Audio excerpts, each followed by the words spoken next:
안녕하세요. 메디컬 라이프의 안시원입니다. 살다 보면 한두 번씩은 어깨나 목에 통증을 느끼게 되는 경우가 있으실 텐데요. 이럴 때 잠시 쉬거나 혹은 가벼운 지압만으로 통증이 완화되는가 하면 어떻게 해도 통증이 사라지지 않는 경우가 있습니다. 오늘은 심한 통증으로 일상생활에 지장을 주는 어깨 질환과 목 디스크에 대해서 알아보도록 하겠습니다.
네, 오늘 말씀 위에 통증의학과 전문의 최재호 원장님께서 자리해 주셨습니다. 원장님 안녕하세요. 안녕하세요.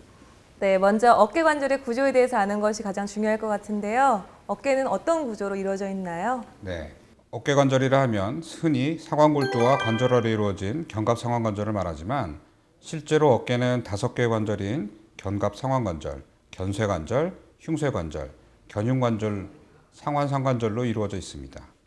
견갑 상완관절, 즉 어깨 관절은 상대적으로 큰 상완골두와 상대적으로 작은 관절하로 구성된 볼과 소켓 구조로 되어 있으며 여러 가지 근육과 인대가 어깨 관절을 둘러싸고 있어 우리 몸의 관절 가운데 가장 큰 운동 범위를 가지고 있습니다. 네, 그렇군요. 어깨를 이루는 구조물들이 많다 보니 발생할 수 있는 질환도 많을 것 같은데요. 실제로 어깨 통증을 호소하시는 분들도 많이 계신가요? 요즘 스포츠 활동이 많이 하고 있기 때문에 어깨 관절의 통증을 호소하는 분들이 많이 늘어나고 있습니다. 특히 젊은 20대나 30대 분들은 야구, 탁구, 배드민턴, 스키나 스노보드 등의 다양한 스포츠 활동으로 인해 손상받는 경우가 많고 40, 50대 이후의 장년층의 경우에는 오십견, 회전근개 질환, 충돌증후군, 관절염 같은 질환으로 병원에 내원하십니다. 네, 중년층에서 많이 호소하시는 질환이 오십견이 있는데요. 오십견은 어떤 질환인가요? 네, 흔히 오십견으로 알려져 있는 질환은 40대나 50대에 갑작스럽게 어깨에 통증이 온다고 해서 오십견으로 알려져 있습니다. 의학적으로는 어깨가 얼었다는 표현의 동결견 또는 어깨 관절 내 피막이 굳었다는 표현의 유착성 피막염이라고 합니다. 오십견은 크게 나누어 1차성과 2차성으로 나눌 수 있는데 1차성 오십견은 특별한 원인 없이 어깨가 아프면서 어깨 관절 운동이 저하되고 움직이기 힘들어지는 경우를 말하며 2차성의 경우는 수술, 외상, 목 디스크, 당뇨, 갑상선 질환 등으로 인해 2차적으로 어깨를 쓰지 않고 움직이지 않다 보니 어깨가 굳어서 생기는 경우를 말합니다. 어떤 증상이 나타났을 때 오십견 질환을 의심해야 될지 궁금하거든요. 네, 제일 중요한 증상은 역시 통증이 되겠습니다. 초기에는 경미한 통증이었다가 점차 통증이 증가하면서 점점 어깨를 움직이기 어렵게 됩니다. 일상적인 생활에서는 빗질이나 세수를 하기 위해 어깨를 위로 올리거나 차를 운전하려고 안전벨트를 맬 때 통증을 느끼게 되고 어깨를 움직이는 동작에 제약을 받게 됩니다. 또한 특별한 이유 없이 밤에 어깨 통증이 심해지는 야간통의 경우 오십견을 의심해 볼 수 있습니다. 네, 무엇보다 정확한 치료가 중요할 것 같은데요. 병원에서는 어떤 치료 방법을 사용하고 계시나요? 예, 50견은 다행히 수술을 하지 않고서도 통증 치료나 도수 치료, 운동 치료로 좋아질 수 있는 질환입니다. 우선 통증을 경감시키고 관절 가동 범위를 회복시키는 것이 1차 목표입니다. 통증 치료는 근육을 담당하는 신경치료, 점액낭, 관절 연골 주사 치료를 합니다. 통증이 줄어들면 도수 치료를 시행하여 관절 가동 범위를 점차 늘려갑니다. 관절 가동 범위가 확대되면 이후에는 그동안 어깨를 쓰지 않아 약화되어 있는 근육들을 강화하는 운동 치료를 병행합니다. 앞서 회전근개 질환이라는 단어를 사용하셨는데 이 회전근개 질환이 좀 생소하거든요. 어떤 질환인가요? 회전근개는 어깨를 들어올리고 회전시킬 때 사용되는 근육으로 어깨 관절 속에 들어있는 중요한 4가지 근육을 말합니다. 이 근육에 염증이 생기고 파열이 되어 통증이 발생하는 질환을 통틀어 회전근개 질환이라고 합니다. 원인은 과도한 사용, 퇴행성 변화, 해부학적 편의, 평소 자세 등과 관련이 높습니다. 네, 회전근개 질환에 대해서 설명해 주셨는데요. 그럼 어떤 증상이 나타나나요? 회전근개에 질환이 발생한 경우 극심한 통증을 느끼게 되는데 그 증상은 50견과 매우 유사합니다. 밤에 많이 아프고 안전벨트를 하거나 지퍼를 올릴 때 통증이 많이 수반됩니다. 네, 말씀을 들어보니 통증이 비슷해서 50견인지 회전근개 질환인지 구분이 쉽지 않을 것 같은데요. 어떻게 구분할까요? 네, 그래서 병원 진단이 중요합니다. 두 질환이 비슷하지만 진찰상 큰 차이가 있습니다. 50견의 경우 환자가 스스로 또는 보조자의 도움이 있어도 팔을 들어 올리기 힘들지만 회전근개 질환의 경우는 환자가 스스로 팔을 올리기는 힘들지만 보조자가 도와주면 쉽게 들 수 있습니다. 그러나 실제 환자의 경우에는 두 질환이 동시에 발생하는 경우도 있으며 엑스레이 검사, 초음파, 관절 조영술, MRI 검사 등의 추가적인 검사를 통해 진단합니다. 회전근개 질환 치료법에는 어떤 것들이 있나요? 역시 치료는 50견과 같이 통증과 관절 가동 범위를 회복시키는 것이 1차 목표입니다. 통증 치료는 신경치료, 점액낭, 관절 연골 주사 치료를 합니다. 통증이 줄어들면 인대 증식 치료를 통하여 파열된 힘줄이나 약해진 인대를 강화합니다. 네, 원장님께서 석회화 건염으로 병원을 찾는 분들이 많다고 하셨는데요. 석회화 건염은 어떤 질환이고 또 어떤 증상이 나타나나요? 석회화 건염도 증상은 50견이나 회전근개 파열과 유사합니다. 특징이 있다면 석회화 건염은 조금 이른 나이, 30대, 주로 여성분들에게 많이 생깁니다. 통증의 양상은 아주 급성으로 밤에 갑자기 심하게 화끈화끈 타는 듯한 통증이 생깁니다. 특별히 외상력도 없고 천천히 어깨가 아팠던 경력이 없음에도 불구하고 갑작스럽게 통증이 찾아올 때는 석회화 건염을 의심할 수 있습니다. 석회화 건염에 대해서 말씀해 주셨는데요. 원인은 무엇인가요? 사실 원인은 아직 100% 밝혀지지는 않았습니다만 석회화 건염을 생기게 하는 근육은 상견갑근이라는 어깨를 들어 올리는 근육의 힘줄입니다. 어깨를 들어 올리는 힘줄이 뼈에 붙는 부착 부위에 퇴행성 변화를 겪는다든지 혈액 공급 감소로 힘줄에 석회가 생겨서 발생하게 됩니다. 네, 석회화 건염은 아무래도 그 안에 있는 무언가를 빼내야 하기 때문에 치료법도 조금 남다를 것 같은데요. 치료법이 어떻게 될까요?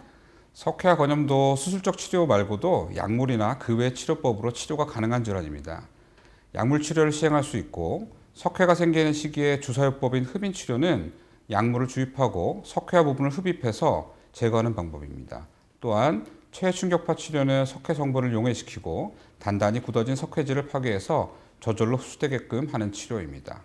또한 석회화 건염은 일반적으로 일주일 정도 약물 치료를 하면 환자분이 통증 경감과 증상 호전을 확실히 느낄 수 있어 다른 어깨 질환에 비해 환자의 빠른 호전이 기대되는 질환이겠습니다.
네, 지금부터 알아볼 질환은 목 디스크입니다. 디스크 하면 보통 허리를 많이 생각하시는데요. 목에서도 발생이 되나요? 네, 물론입니다. 과거에는 허리 디스크 환자가 훨씬 많았지만 달라진 생활 습관 때문에 최근에는 목 디스크 환자가 많이 증가하고 있습니다.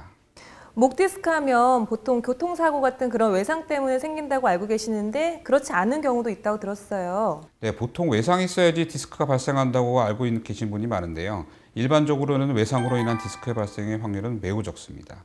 오히려 잘못된 자세와 생활 습관, 컴퓨터, 스마트폰 등의 사용에 기인한 경우가 더 많습니다. 이외에 목 디스크의 발생의 원인으로는 노화를 들 수 있습니다.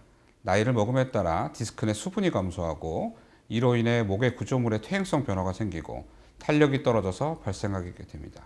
네, 스마트폰과 목 디스크가 관련이 있다고 하셨는데요. 아무래도 이렇게 고개를 푹 숙이는 이런 자세 때문에 생기는 건가요? 네, 그렇습니다. 요즘 스마트폰 화면 보느라 고개를 푹 숙이고 걸어가는 분들이 적지 않은데요. 이렇게 구부정한 자세로 스마트폰을 쓰면 목 디스크가 생길 위험이 크다고 할 수 있습니다.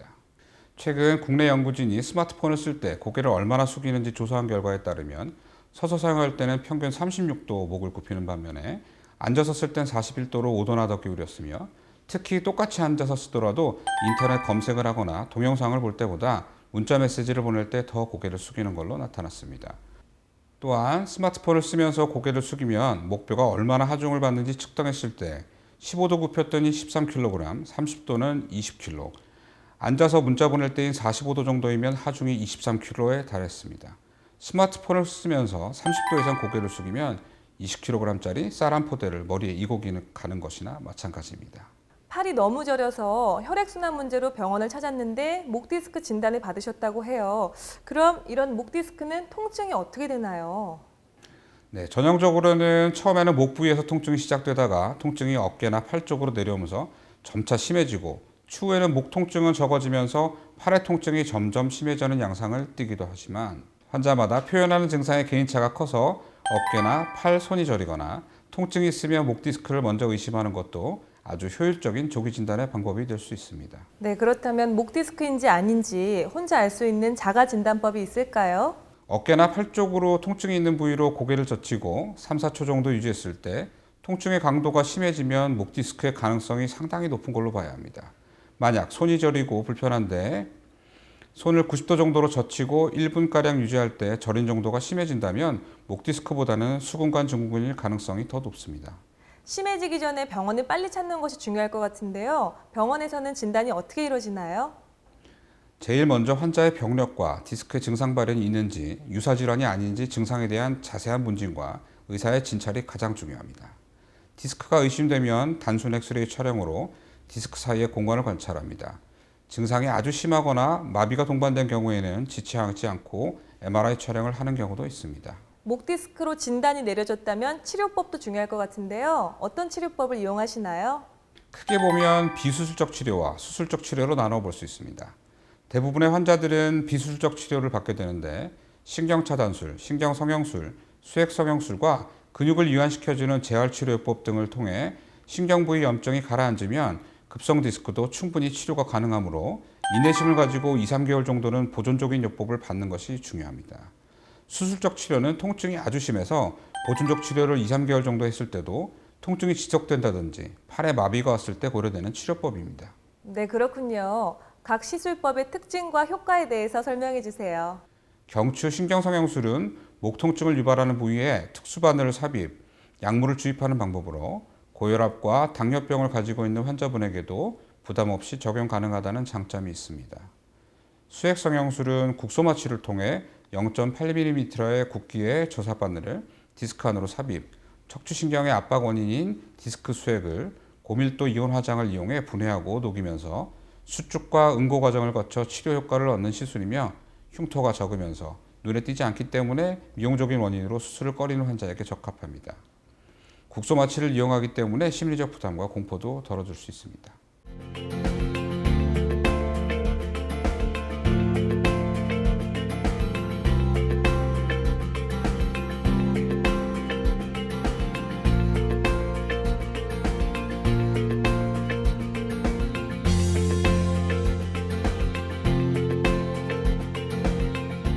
이러한 비수술적 치료는 경과가 궁금한데요. 네, 환자에 따라 증상의 정도에 따라 병을 알아온 기간에 따라 경과 차이가 매우 다릅니다만 대부분 환자들이 시술을 하루 이틀 후에 증상 호전을 느끼며 잔여 증상은 집중 재활 치료나 부가적인 신경 치료 등으로 호전되게 되므로 아주 효과적인 치료법입니다.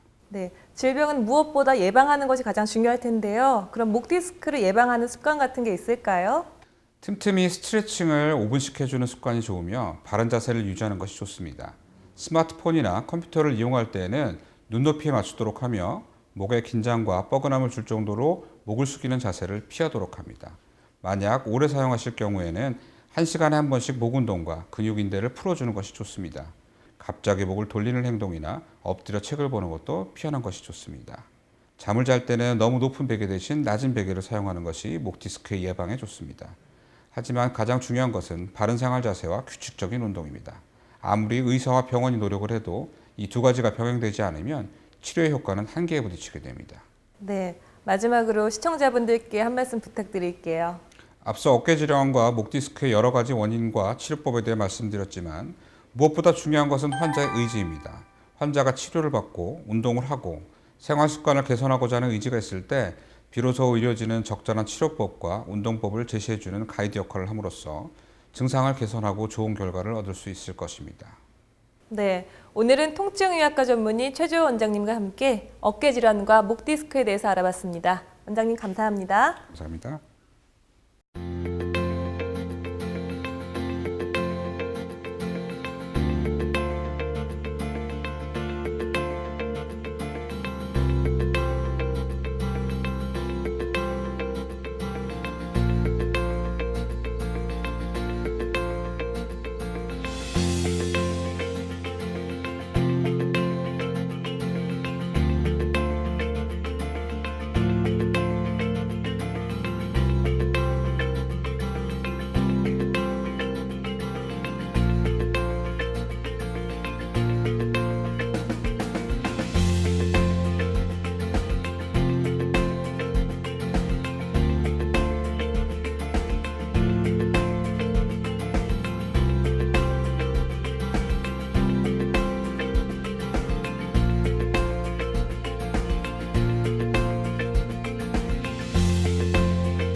어깨 질환과 목 디스크는 기본적인 치료 방법과 시술 등으로 충분히 회복이 가능한 질환입니다. 하지만 통증을 겪지 않고 미리 예방하는 것이 무엇보다 중요할 텐데요. 따라서 평소에 자세를 바르게 하고 상시에 가벼운 근력 운동을 해주는 것이 질환의 예방에 도움이 된다고 하니 평소 건강한 습관을 유지하시는 것이 가장 중요할 것 같습니다. 오늘 준비한 내용은 여기까지입니다. 안녕히 계세요.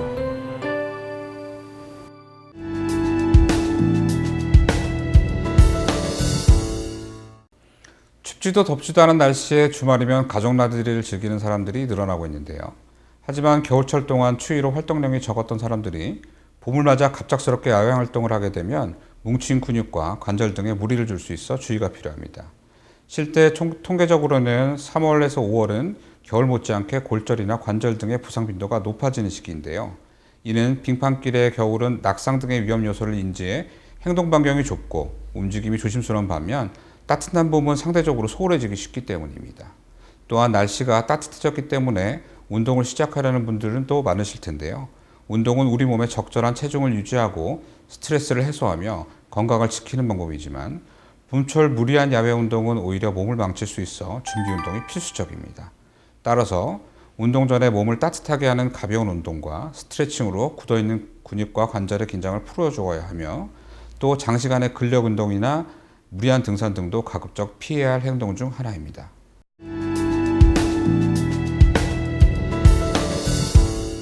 운동 후에 허리나 목 등의 관절에 통증이 찾아왔다면 적극적인 조치가 중요한데요. 허리 통증과 목 통증의 경우 척추 질환과도 밀접한 관계가 있는데 이를 방치하고 재차 무리를 가게 된다면 자칫 증상이 악화돼 디스크 등의 2차적 손상을 유발할 수 있습니다. 자신의 몸과 체력을 고려하지 않은 채 무리한 운동을 하게 되면 근육, 근막, 척추 관절 등에 악영향을 미칠 수 있는데요. 때문에 경미한 허리 통증, 목 통증 등을 느낀다면 자신 몸 상태에 맞게 운동 강도를 조절하는 것이 중요합니다.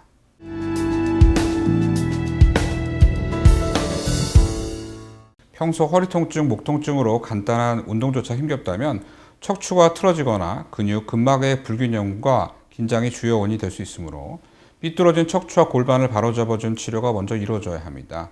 이러한 치료를 위해 카이로프라틱틱 치료와 롤핑 등의 도수 치료가 좋은데요. 이는 통증을 완화하고 운동에 좋은 효과를 기대할 수 있어 무리한 운동으로 인한 허리 디스크, 목 디스크 등의 척추 질환을 예방에 도움을 주는 치료법입니다. 그럼에도 호전을 볼 수 없다면 증상이나 병에 알맞은 신경치료를 받으시면 되겠습니다.